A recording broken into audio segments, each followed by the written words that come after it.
नमस्कार दोस्तों, स्वागत है आपका मेरे चैनल पे। दोस्तों, इंडिया अब उत्सुक दिखाई दे रहा है French Dassault Rafale fighter jet को डिप्लॉय करने के लिए। आज इसी के ऊपर बात करेंगे। चलिए दोस्तों शुरू करते हैं। दोस्तों, इंडिया हमेशा से ही अपने पुराने मिग फाइटर जेट को रिप्लेस करने के लिए एक नया फाइटर जेट पाने की कोशिश करता रहा है और राफेल फाइटर जेट इसके अंदर क्लियर कट विनर हुआ है। राफेल कई तरह के मिशन को अंजाम दे सकता है, जिसके अंदर air supremacy, interdiction, aerial reconnaissance, ground support, depth strike, anti ship strike, nuclear deterrence mission भी शामिल हैं। और दोस्तों, इंडियन एयरफोर्स के ऑफिशियल ने लास्ट वीक ही फ्रांस की तरफ प्रोग्रेस की दूसरा बैच राफेल का देखने के लिए, जो हमें डिलीवर किया जाना है। और इसे दोस्तों हो सकता है कि हमारे नॉर्थ ईस्टर्न बॉर्डर जो चाइना के साथ में लगता है वहां पर डिप्लॉय किया जाए। और इससे पहले सितंबर मंथ के अंदर जो हमें पहली खेप मिली थी राफेल फाइटर जेट की, उसे हमने लद्दाख के अंदर डिप्लॉय भी कर दिया। और दोस्तों, ये सारा बैच हमें जो कि 36 फाइटर जेट का होगा,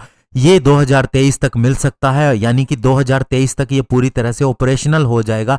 हालांकि संभावना ये है कि इसी साल के भीतर ही हमें सारे फाइटर जेट मिल जाएं। और दोस्तों, ये इंडिया की अगर पिछले 23 सालों के अंदर देखा जाए, जो सुखोई फाइटर जेट हमने खरीदे थे उसके बाद में सबसे बड़ी फाइटर जेट डील है। हालांकि दोस्तों, इंडियन एयरफोर्स अभी और भी मल्टी रोल फाइटर एयरक्राफ्ट को देख रही है, जिसके अंदर एक MMRCA के नाम से एक टेंडर भी जारी है, जिसे MMRCA 2 कहते हैं। इसके अंदर साब का ग्रिपन फाइटर जेट जो कि स्वीडन की तरफ से है, euro fighter typhoon MiG 35 Russia से और Boeing FA-18 super hornet United state की तरफ से है। हालांकि दोस्तों, आज 83 तेजस फाइटर जेट का ऑर्डर भी दे दिया गया है और 40 पहले हमें तेजस फाइटर जेट मिलने जा रहे हैं। लेकिन फिर भी दोस्तों, अभी भी हमारे पास काफी संख्या में मिग 21 है और जिन्हें रिटायर होना है। ऐसे में हमारी टोटल रिक्वायरमेंट बहुत ज्यादा है। तो MMRCA भी दोस्तों कभी भी हो सकता है और ये साल आप देखेंगे कि बहुत सी डील्स होंगी। तो ऐसे में अगर ये डील भी हो जाए तो कोई बड़ी बात नहीं होगी। और दोस्तों, देखना यह होगा कि इंडियन एयरफोर्स कौन से फाइटर जेट का ऑर्डर देती है। संभावना ये लगाई जा रही है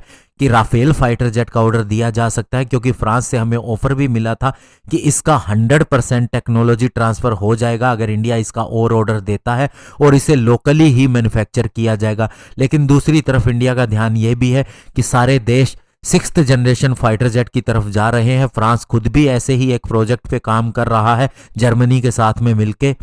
तो इंडिया को अगर 4.5 जनरेशन का फाइटर जेट ही चाहिए तो उसके पास तेजस का ऑप्शन है ही, और तेजस मीडियम वेट फाइटर जेट जो होगा वो पूरी तरह से 4.5 जनरेशन का होगा। इवन दोस्तों, उसके अंदर 6th जनरेशन या 5th जनरेशन फाइटर जेट की टेक्नोलॉजी जो AMCA के लिए तैयार की जा रही है, उसे लगाने का भी ऑप्शन होगा। लेकिन जो भी हो दोस्तों, MMRCA डील इसी साल के अंदर फाइनल हो जाएगी, ये कन्फर्म है। धन्यवाद। जय हिंद।